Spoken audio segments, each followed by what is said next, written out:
आज तुम्हाला एक मस्त प्रोटीन रिच रेसिपी दाखवणार आहे, चना मसाला. हरभरे रात्री भिजवून घेतलेत.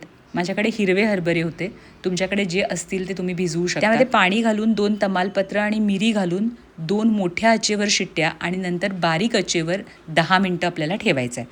असं छान शिजल्यानंतर तेलामध्ये कांदा छान गुलाबी रंगावर परतल्यानंतर यामध्ये आलं लसूण घालायचं.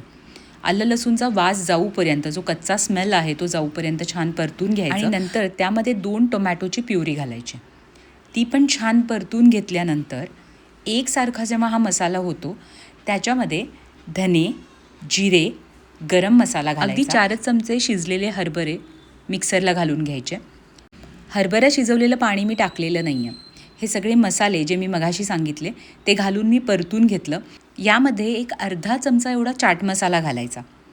त्यानंतर मिक्सरमध्ये वाटलेले जे हरभरे होते ते घालायचे. आणि हो, मी मगाशी हरभरा शिजवताना एक अर्धा चमचा एवढं मीठ घातलं होतं. त्यामुळे आता बेतानंच मीठ घालायचं बघून. आणि तिखट. हे सगळं छान परतून घेतल्यानंतर हरभरा शिजवलेलं जे पाणी आहे ते ह्यामध्ये घालायचं आणि ही सगळी ग्रेव्ही छान एकजीव करून घ्यायची.